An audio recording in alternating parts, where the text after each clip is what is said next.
Olá, vamos dar início a mais um programa Debates Le Monde Diplomatique Brasil, uma iniciativa do jornal Le Monde Diplomatique Brasil, em parceria com a TV PUC, com o canal universitário e com a TVT, a TV dos Trabalhadores. Hoje nós vamos tratar de um tema que é complexo. Como é que será o futuro? Que utopia nós carregamos para desenhar uma nova sociedade? Hoje em dia ainda é possível pensar em utopias de uma nova sociedade?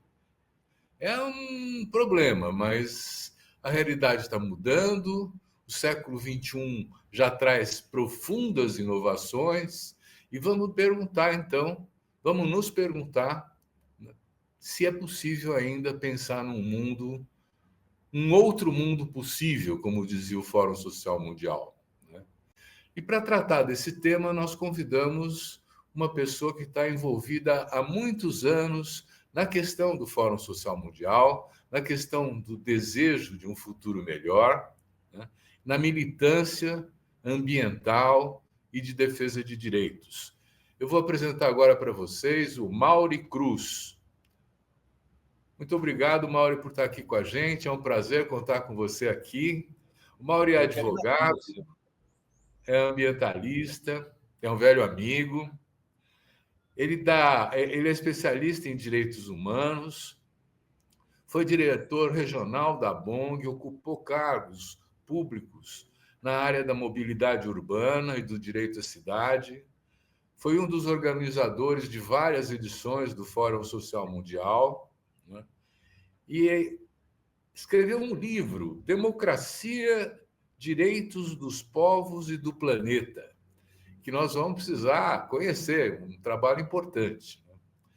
Mauri, de novo, muito obrigado por estar aqui. É um prazer estar com você. Agradeço muito o convite, fiquei muito lisonjeado, né? É bom te ver, né? A gente há tempo que não se conversa e tal, então agradecido e com certeza assim muito feliz de estar aqui para poder debater, né, sobre o futuro, né, o outro mundo possível, sobre as nossas utopias.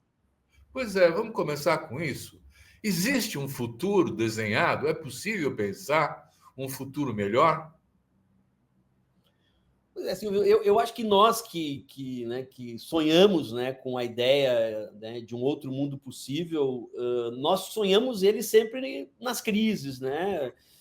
Eu tenho dificuldade sempre de achar que nós estamos vivendo o pior momento da humanidade, né? Eu sempre faço uma comparação.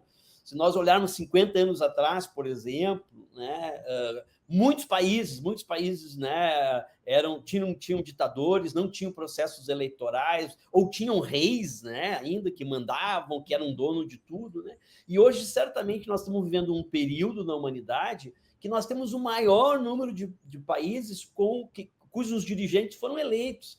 É um negócio até complexo e contraditório, porque os ditadores que hoje nós lutamos contra, né, eles foram eleitos, eles precisam do voto, eles precisam de algum grau de reconhecimento das suas sociedades, né, para serem eleitos, né? Isso dialeticamente demonstra que a ideia de que o cidadão, a cidadã, precisa homologar a permanência de alguém no poder, mesmo sendo uma visão antidemocrática, é necessário o voto, né? Então, nós estamos aí, podemos falar de vários, né? Podemos falar do Trump, que é o que está em voga, mas vários. O Putin teve eleições, né? Então, né, eu acho que tem questões aí que a gente não entende. É um pouco o que eu trouxe no artigo aí, que agradecido que o Le Monde publicou na semana passada, de que quando a gente está muito envolvido num momento, numa realidade, a gente não consegue, né, a coisa da águia e da galinha, né, que o Boff fala, né, a gente está aqui, né,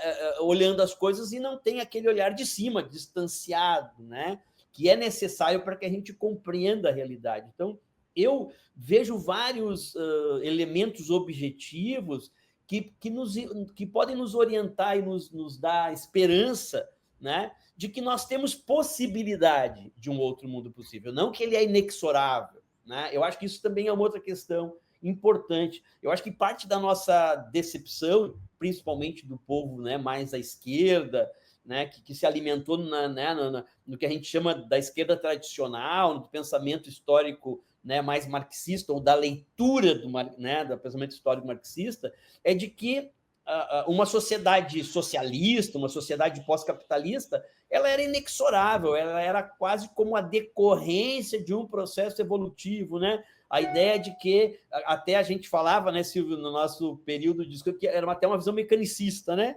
Parecia que mecanicamente ia se construir uma sociedade socialista, desrespeitando e não reconhecendo toda a diversidade que é, né, os seres humanos e o seu poder de escolha, né? Então, eu acho que a primeira coisa que nós temos que pensar, assim, nos colocar quando a gente vai se debruçar, porque não é, Silvio, uma utopia ingênua, né?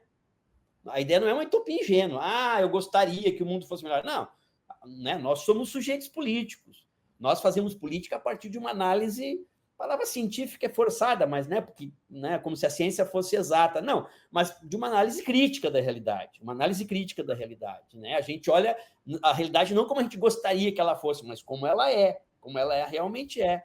Então, sim, olhando os dados da realidade, nós temos coisas que nos jogam para trás, né? Um pensamento de extrema-direita, né? A profunda desigualdade que nós vivemos no mundo, que nunca existiu, né?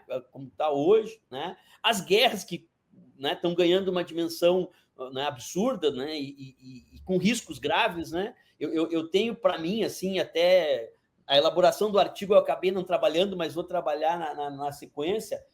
Eu acho que a Terceira Guerra Mundial, né, que de alguma forma está em gestação, né, ela tende a ser uma guerra civil planetária e não uma guerra de Estado contra Estado, certo? Porque os Estados Unidos está rachado, o Brasil está rachado, a Europa está rachada, talvez a Ásia viva um momento muito diferente do resto do mundo, né?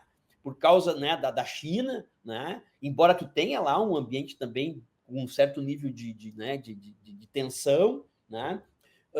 Mas porque não são governos monolíticos que vão lutar contra outros governos, porque internamente de cada país, em especial a América Latina, as Américas, a Europa, né, as sociedades estão divididas, elas não vão como foi lá em 1939, né, a esquerda não vai se juntar no exército, né, não vai, não, eu acredito, não enxergo essa possibilidade pela divisão.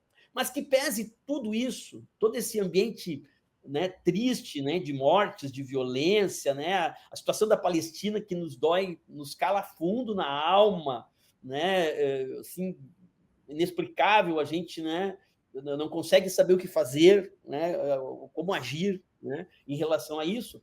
Tem, por outro lado, vários elementos, várias questões que também nos dizem objetivamente, com dado na informação, de que sim, é possível imaginar a condição de nós, a partir do caos, né, construir um outro mundo possível. É viável.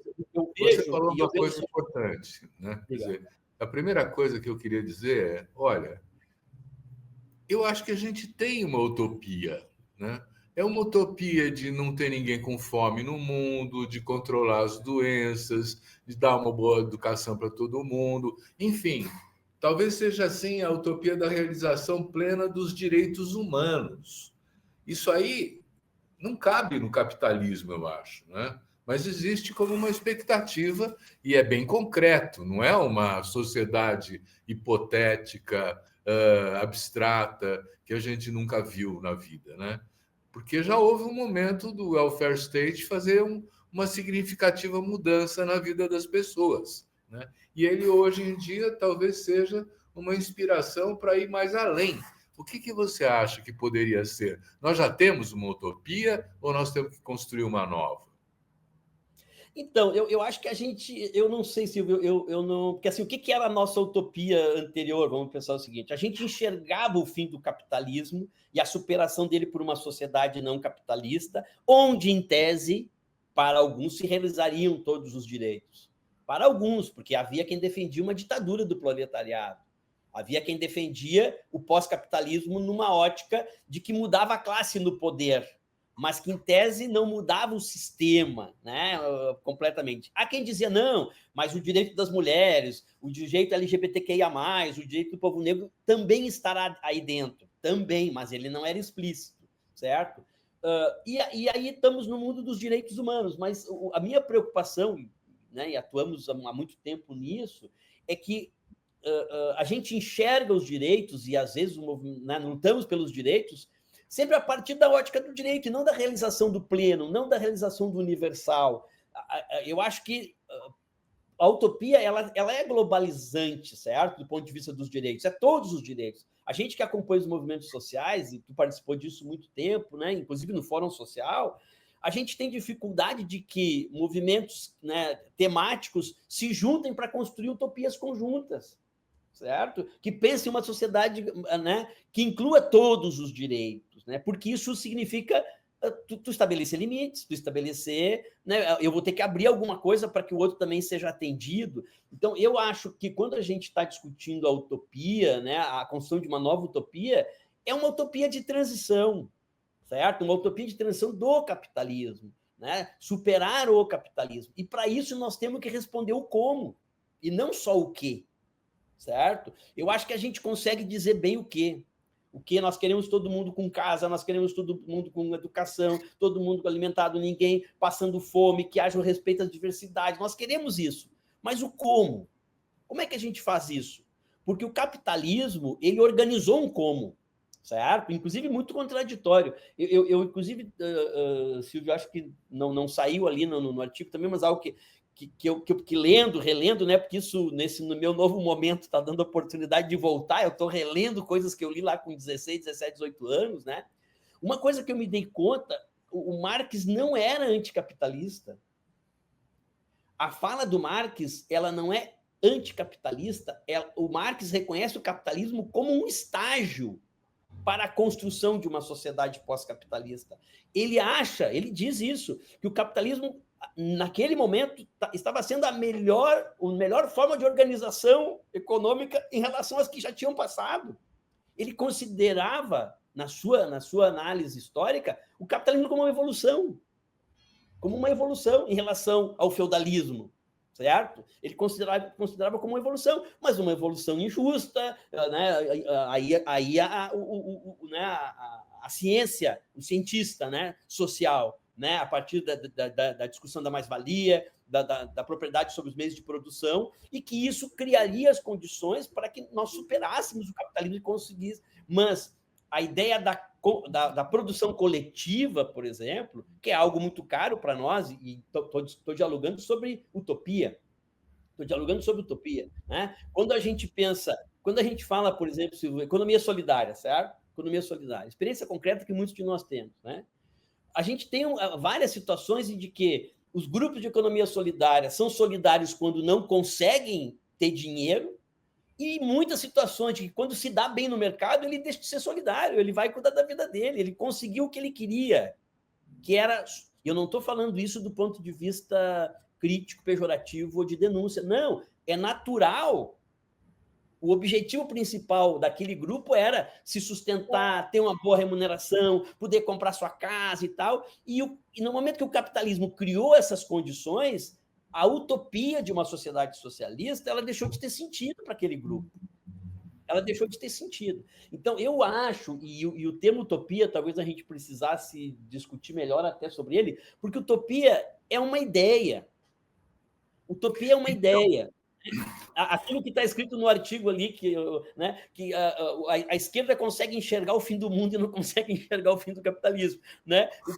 E é tão verdadeiro porque é isso, né? Eu tenho medo do mundo acabar, eu acho que eu tenho medo do mundo acabar mesmo, uma bomba atômica. Eu enxergo o Trump apertando um botão, o Putin apertando outro, o Xi Jinping apertando outro, e nós virar pó eu enxergo isso. E eu não enxergo uma sociedade não capitalista, é difícil enxergar como seria um mundo sem o capitalismo, mas produzindo alimento, gerando casa, né? Eu acho que esse é o nosso, né?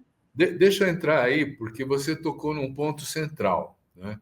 Eu acho que nós temos aqui uma experiência muito rica, muito importante, né, de extensão de direitos através de políticas públicas, né?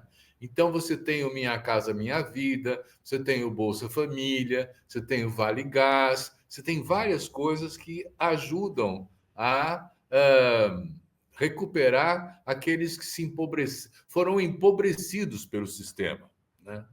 Bom, mas eles não foram considerados cidadãos no sentido de participarem do processo de decisão dessas políticas. E talvez isso seja uma das questões mais importantes, Mauro. Não, com certeza. Eu acho que esse é o gancho, inclusive, dessa coisa de que a utopia ela é uma ideia, ela é uma escolha, né? Ela é uma compreensão de mundo. Porque eu estou sem casa, eu quero casa, então eu vou ganhar casa, eu vou lá, luto, né? E sim, a sociedade, né? Aquilo que a gente discute assim né? O modelo desenvolvimentista distribuidor, que é o modelo que o Lula representa, que é a experiência latino-americana, porque não é só o Lula, né?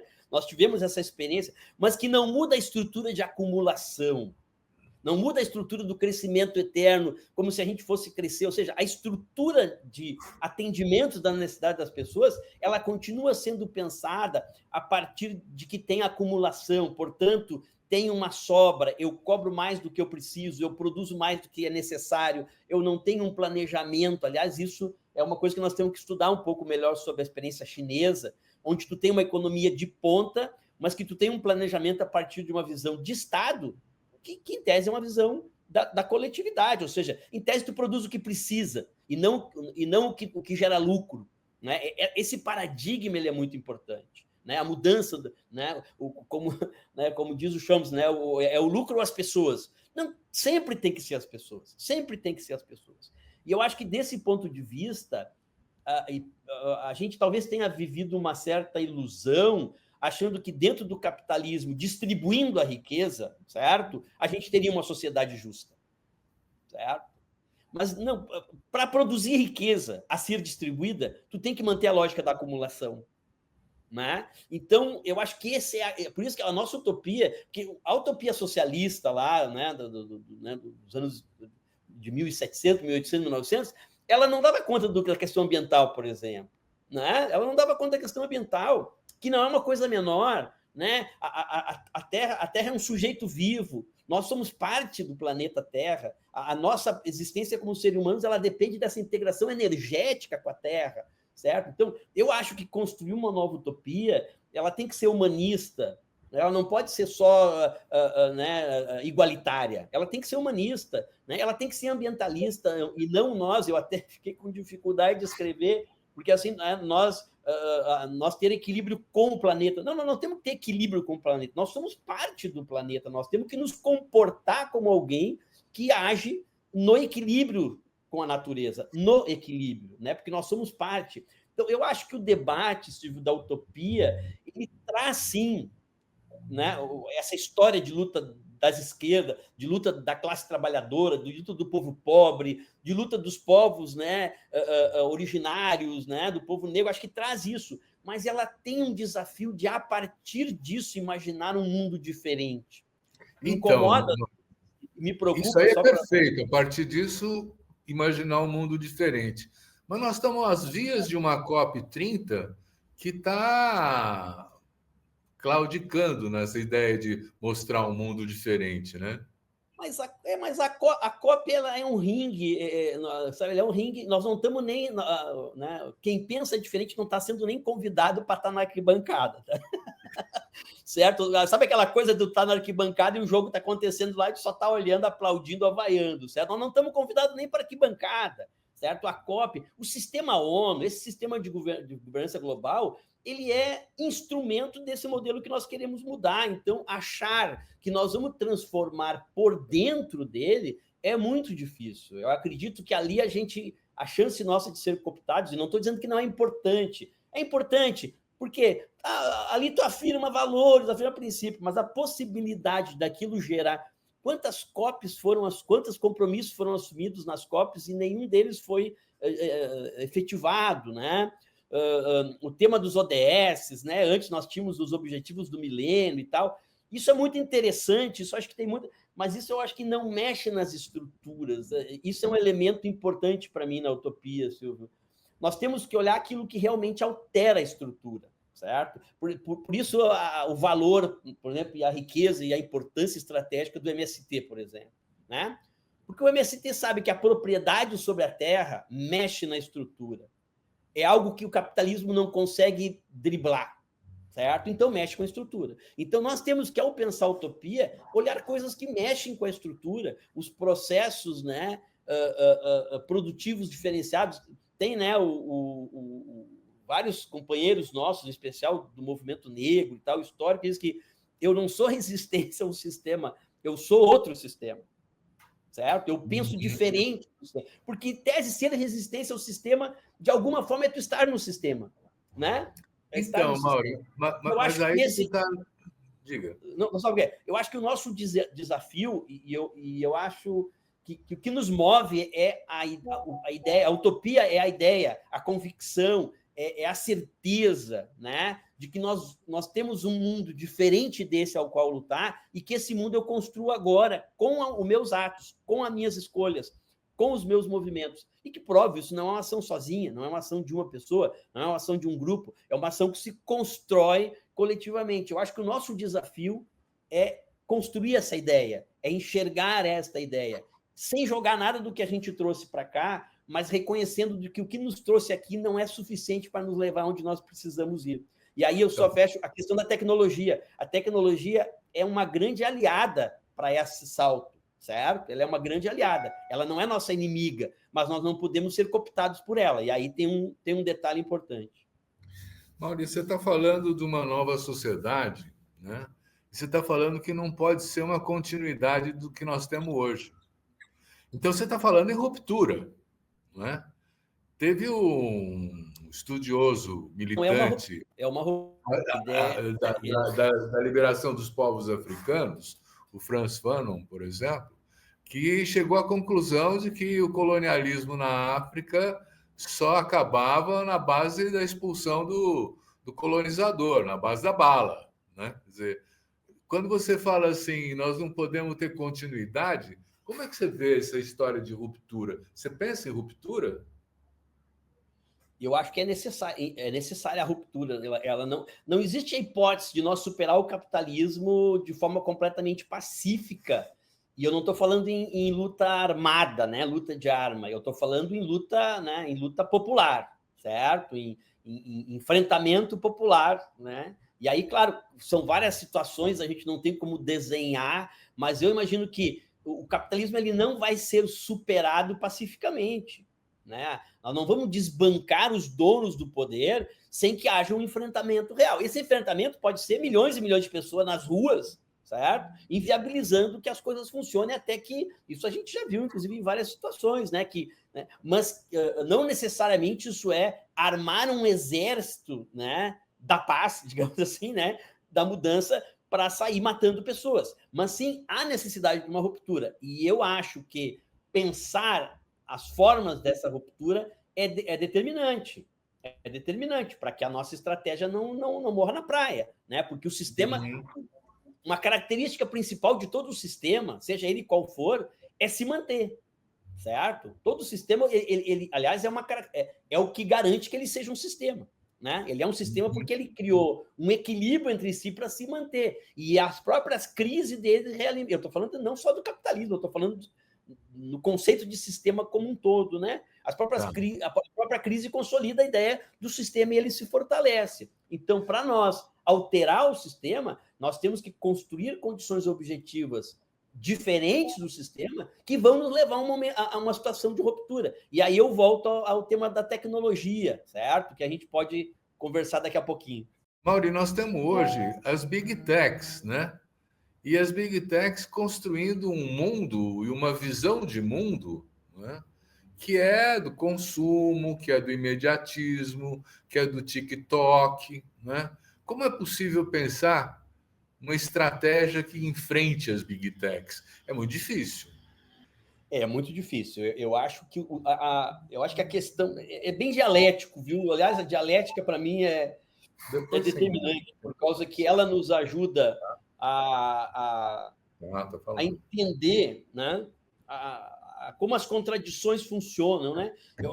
Eu uso um termo que eu tenho lembrado muito, o pessoal mais, né, mais antigo da esquerda, quando a gente fala, recorda, né? Que é a mola da história, né? Tu te lembra, né, do assunto da mola da história, que às vezes parece que tu tá andando tudo para trás e, na verdade, a história ela tá acumulando força para dar um grande salto de qualidade, né? Então, eu sinto que no momento, a gente já falou isso várias vezes, o crescimento da extrema-direita no Brasil e no mundo, ele é consequência do avanço da democracia, das visões democráticas. É uma reação dos setores privilegiados de sociedade, os homens brancos, privilegiados, para o avanço da luta feminista, da luta do povo negro, da luta dos povos indígenas, da luta pelos direitos, da luta pela distribuição da riqueza, que ganhou uma dimensão planetária muito grande e que os donos do poder começaram a se sentir acuados. E aí o movimento de extrema-direita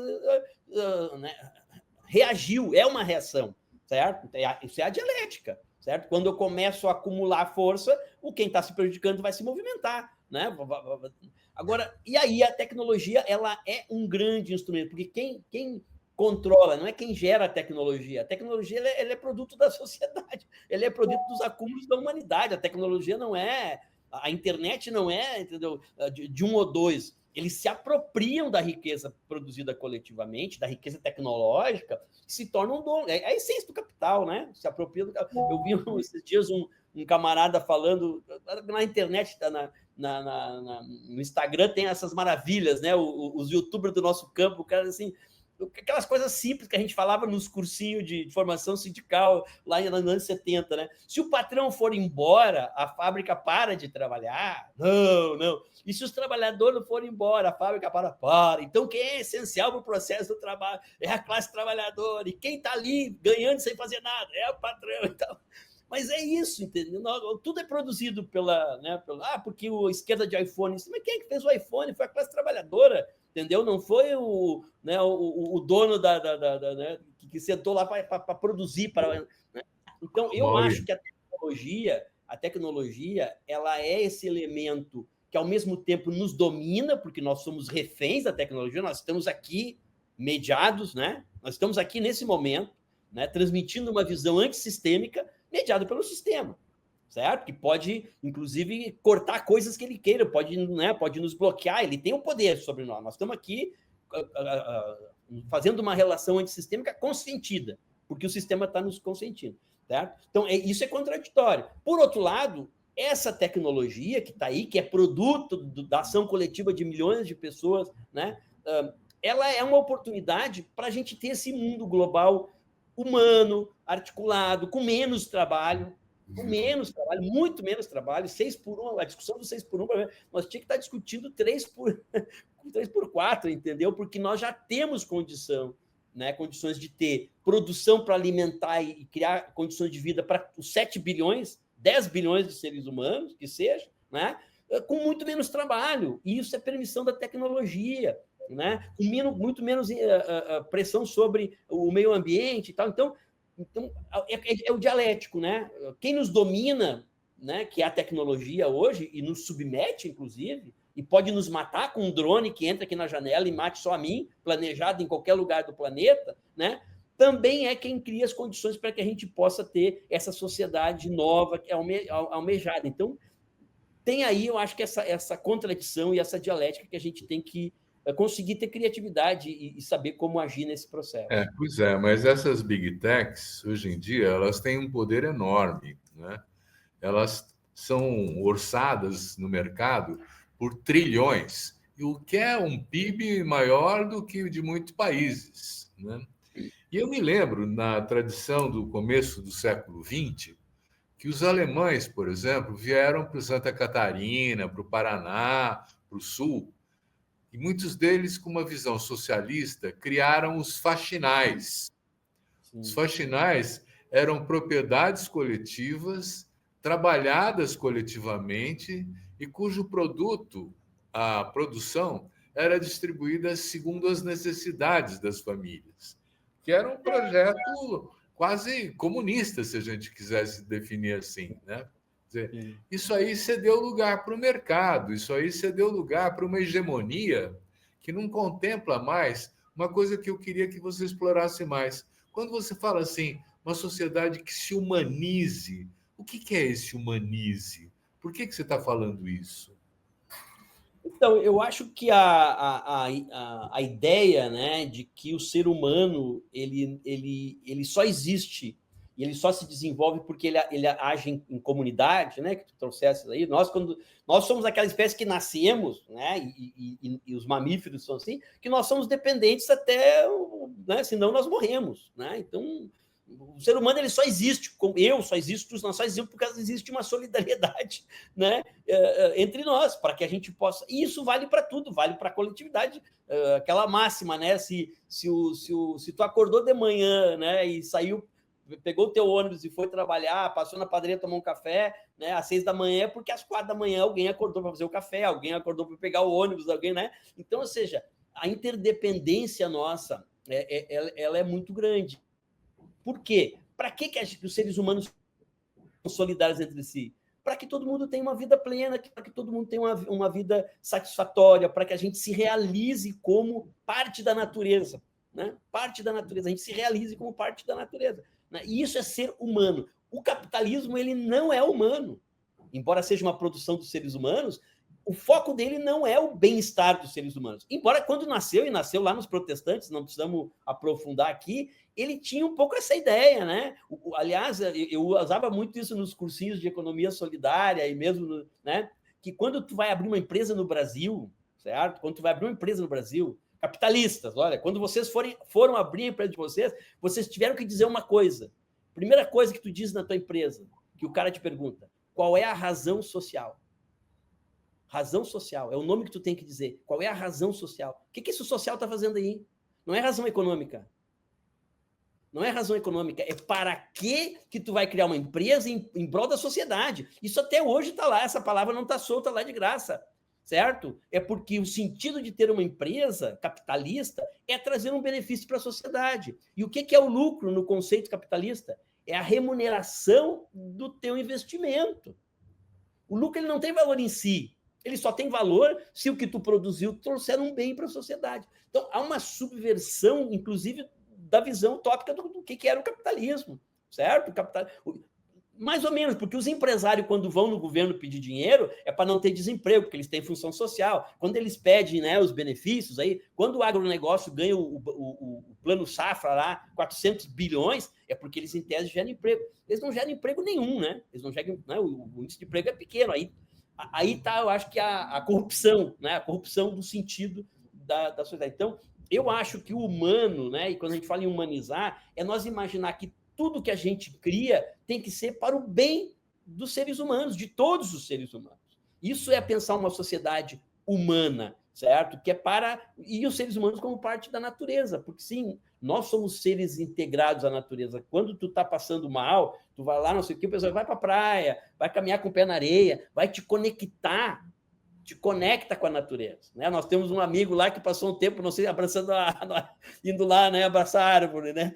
Entendeu? Se conectar com a natureza, entendeu? Se conectar, isso é uma coisa que te faz bem. As energias, nós somos seres energéticos, né? Da energia, somos parte da natureza toda energia. Então, eu acho, e aí, Silvio, essa questão da nova utopia, ela conecta essa visão mais objetiva, materialista que a esquerda construiu, com essa visão mais holística mesmo, certo? Com essa visão, né, essa cosmovisão que a gente escuta dos povos indígenas, dos povos originários, dos povos, né, afrodescendentes, né? Essa relação, o papel da espiritualidade, não das religiões. Religião é invenção humana, mas o ser humano ele é espiritual, ele tem uma dimensão de espiritualidade. Mesmo os ateus, eles constroem uma espiritualidade, né? Eles constroem uma forma de explicar, né, as coisas. Então, eu acho que essa utopia é uma costura desses acúmulos, né, que a gente faz. Eu estou resistindo aqui para não falar do Padre Teilhard de Chardin, mas é meio inevitável, né?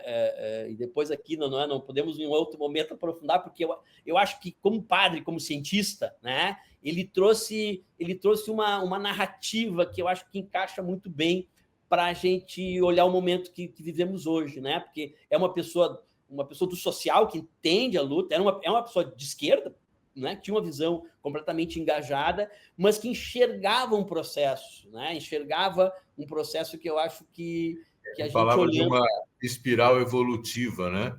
Uma coisa sinfonia assim. Universal, né? O conceito de sinfonia universal. Existe uma sinfonia sendo tocada, ela pode desafinar, ela pode dar... Ele não era uma pessoa que é determinista, né? Não era determinista, né? Ele colocava como uma possibilidade. né? Era uma possibilidade, né?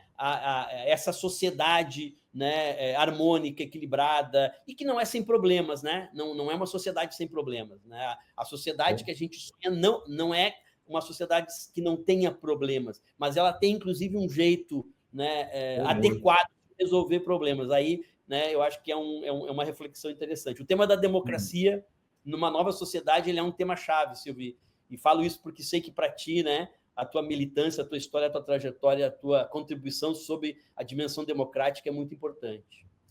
Eu queria que você me trouxesse uma reflexão sobre o seguinte: a revista Time desse mês, né, que é uma revista referência para o mundo neoliberal, para os economistas, das empresas e tudo mais, traz na capa, né, um título dizendo assim: o Brasil é o país que defende a democracia mais que todos. Uma coisa assim, né? Quer dizer, isso mesmo. É maduro, é uma democracia madura, uma democracia madura.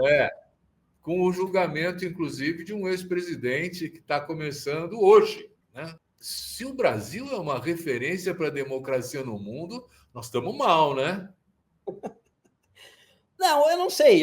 Eu acho o Brasil ele tem características interessantes, porque ele é o país assim mais multiétnico, né? A gente trabalhou com refugiados, com a Acnur, uma época no camp ali, Silvio, e uma coisa que o pessoal da Acnur dizia, não, aqui no Brasil a gente pode mandar pessoal de qualquer lugar do mundo, que essa pessoa ela vai andar na cidade e ninguém vai achar que é estrangeiro, certo? Porque todas as feições que existem no mundo existem no Brasil como brasileiros. Então, né? E dá para entender isso, né? Dá para entender isso. A gente vai. Eu fui para Guatemala, eu era um ET na Guatemala, né? Eu era um ET na Guatemala, né? Então, tipo assim, desse ponto de vista, eu acho que e o Brasil essa questão, né, eu acho que tem uma subjetividade aí do Brasil como realmente o país de um futuro humanitário. Agora, é o país das contradições, é um dos países mais desigual do mundo, né? É um dos países mais desigual do mundo, né? Então, nós vivemos essa... Mas apesar da profunda desigualdade e da violência que tem aí, né? Que nós vemos, que é uma violência diferenciada, né? Não é aquela... Né? Porque é uma violência popular, de periferia, de grupos organizados, que se mistura com a polícia, com o Estado. A gente viu a Faria Lima aí, né? O morro que a polícia entrou, né? Agora, semana, o morro, eu vi uma charge também. Olha, a polícia entrou no morro e prendeu um monte de traficante, não sei o quê, e a foto era da Faria Lima, né? Achei maravilhoso. Veja o morro, um novo morro, estouraram um pouco no novo morro. Que pese tudo isso, eu acho que o Brasil tem essa... É a contradição, é a dialética. E, claro, eles estão usando isso, né, aí fazendo um recorte bem pragmático, para disputa interna lá nos Estados Unidos, né? Eles são anti... esse povo é o seguinte, eles são a direita do Partido Democrata, né, e a esquerda do Partido Republicano. Eles estão naquele meio termo ali. Então, eles estão numa campanha contra o Trump. Eles sonham ver o Trump nesse sentido, né, por tudo que o Trump está fazendo. Mas sim, acho que o Brasil tem um papel importante, acho que o Brasil tem algo a ensinar também sobre o tema da democracia, né? Podíamos ter mais, né? A gente abriu mão, e aí uma escolha da esquerda, sobre o tema da democracia participativa, né? Do ponto de vista do orçamento. Eu sempre digo isso, Silvio, sempre quando eu falo de orçamento participativo, o termo orçamento não está de graça. Certo? Discutir participação sem orçamento não é participação. É uma escuta forte, qualquer coisa. Porque é o seguinte, onde é que está o poder? Onde está o dinheiro? Se eu não democratizo a gestão do dinheiro, eu não estou democratizando o poder. Então, tu faz uma conferência, todo mundo dá um monte de ideia, tu vai para casa e depois o técnico lá, o burocrata, o ministro, não sei o que, decide para onde vai o dinheiro. O que adiantou da nossa Mauri, eu vou entrar agora para perguntar para você assim, isso aconteceu com os fóruns sociais mundiais, porque eles tiveram um pique muito forte há umas décadas atrás, né? Umas 3 décadas atrás, 2 décadas atrás, e agora não tem mais essa força como tinha antes, né? Como é que você faz a leitura disso? Aí é um outro debate, mas vou tentar ser bem legal. Não, eu acho que o mundo que gerou o Fórum Social Mundial em 2001 a 2005 não existe mais, certo? Aquele mundo não existe mais. Então, aqueles fóruns foram resultado de um contexto do pensamento único, fim, né, da União Soviética, do sonho socialista, em tese, né, o pensamento único, o neoliberalismo se vendendo como a única saída para a humanidade, e tu teve uma reação do pensamento de esquerda, uma reação unificada, né, que encontrou em um país, Brasil, em um território Rio Grande do Sul, condições objetivas lá com o governador Olívio Dutra e tal, que vivia uma experiência interessante de orçamento participativo. Era uma ideia de uma nova esquerda, né, uma esquerda diferenciada da esquerda europeia, que estava envelhecida, né, que eu acho que criou essa conjunção. Mas isso, assim, como é que eu vou dizer assim, o elan do Fórum Social Mundial acabou com a vitória do Lula, certo? Com a vitória do Lula. Por quê? Porque daí muito do que o Fórum defendia, o Lula pôde incorporar, certo? Mas muito não pôde incorporar. O Lula, como o governo Lula, os governos Lula 1 e 2, né? Como dentro de um contexto adverso e tal, ele, para governar, teve que fazer escolhas. Eu não sou crítico ao Lula. Eu acho que o Lula ele cumpre o seu papel na história perfeitamente, mas ele não é um homem de ruptura. Ele é um homem de negociação. E o que nós falávamos é que a nossa utopia, ela em algum momento precisa da ruptura, certo? Então, né, eu imagino que o que o Lula está construindo é muito importante, mas não será o Lula que vai fazer a virada, certo? E talvez nem o PT liderado por esse pensamento que o Lula representa, né? Então, eu acho que o Fórum Social ele cumpriu aquele momento. Ele deixou de ter uma importância estratégica, mas ele não deixou de existir. Eu acho que aí é uma coisa de expectativa, né? Nós tivemos um fórum no Nepal, agora, ano passado, muito interessante, com a mobilização, entendeu? Vamos fazer um fórum ano que vem, no Benin, na África. Cara, está tendo uma revolução na África que nós não sabemos. Está tendo uma revolução na África no discurso continental, de recuperar, está tendo Mali, Burkina Faso, o próprio Benin, que é um governo liberal, mas que não é antipopular, antidemocrático. Está tendo coisas muito interessantes. Tem as caravanas dos agricultores de 16 países africanos que fazem caravanas, recuperando o seu sentido tribal, porque o que fez o colonialismo, né? Dividiu as tribos, botou tribos inimigas no mesmo espaço. E separou as tribos. Então, está se recuperando isso. O Damian, nosso companheiro, né, e a Rita Freire estiveram agora lá em Benin, disse que quem está ajudando a organizar o fórum são os líderes ancestrais, que em tese seriam os chefes tribais antigos, né? Então, eles é que estão dando. Então, assim, mas, claro, não é aquele fórum eurocêntrico, né? Foi importante, mas ele era muito eurocêntrico, com quase nenhuma participação africana, baixa participação asiática, né? Ele era muito eurocêntrico, não é aquele fórum, mas eu acho que ele cumpre um outro papel. Talvez, e eu creio nisso, ele está incubando alguma coisa, porque em tempo histórico, 20 anos é nada, certo? Então, talvez ele esteja incubando alguma coisa. Eu, quando o pessoal mais de esquerda critica, eu digo assim, tá aí, como é que estão as internacionais aí, que eu não ouço falar mais das internacionais? Porque as internacionais não deram certo e ninguém mete pau, continua todo mundo na sua internacional, né? O fórum não deu certo, vamos abandonar que o fórum é uma porcaria. Eu acho que não, o fórum não existe nada, Silvio, infelizmente, tá? Não existe nada que veio ocupar esse lugar que o fórum ocupava, infelizmente. Porque eu não sou viúva do fórum. Eu digo isso, para mim o fórum pode ser superado, mas ele tem que ser superado, nós temos que botar alguma coisa no lugar dele. Mauro, onde é que tem novidades que vale a pena ficar olhando? Olha, é uma centena de experiências, né? São pequenas experiências, são experiências pontuais, são experiências, né, das mais variadas situações, seja na produção de alimentos orgânicos.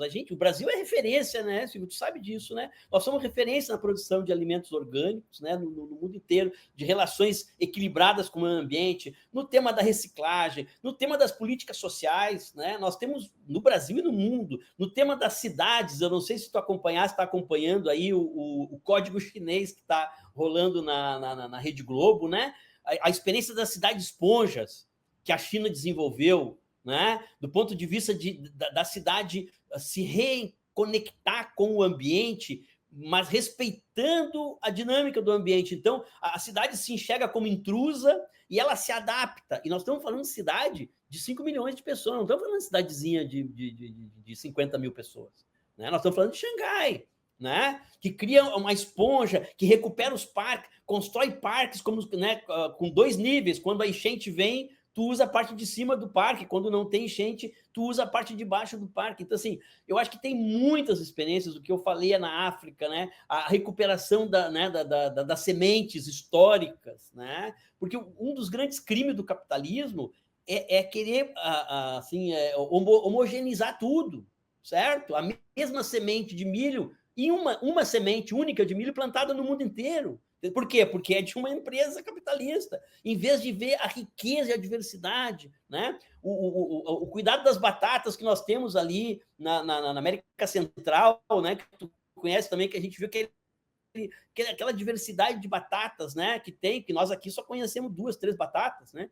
Tu vai para lá, tem batata de tudo quanto é cor, que está sendo preservada pelas tribos, pelos ancestrais, pela economia. Então, eu acho que nós temos muita coisa. Democracia, Silvio. Eu acho que, com todos os limites, nós, da sociedade civil organizada no Brasil, temos muito a dizer sobre democracia. Muito a dizer. Nossas organizações não têm presidência, nós temos sistema de balanço e contrabalanço, nós temos a forma de tratar nossas crises de diferenças. Não é que nós não temos crise, nós temos crise, mas nós temos um jeito de tratar. Eu acho que nós somos um case, cara, de experiência democrática. Nossas organizações são case. O Camp, para mim, é um grande, pequeno mundo possível. Né? E sei que o Polis também sei que a Ação Educativa também sei que a SESI aqui também sei que a FASE também Sabe, nós somos organizações que temos muito a dizer sobre modelo de gestão democrática, que é coletivo, mas não ignora o sujeito, certo? Que respeita o sujeito, mas que não é individualista. Mauro, eu acho que eu ia perguntar assim, o que você fecharia, mas você fechou muito bem a nossa conversa. Acabou o tempo, sabe? Passa rápido. Tempo também, né?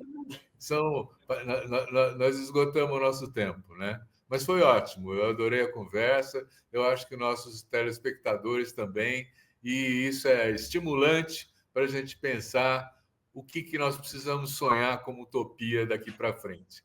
Eu quero agradecer muito, então, ao Mauro Cruz pelo papo interessante que nós tivemos e agradecer a você que nos assiste também. Semana que vem tem mais. Muito obrigado.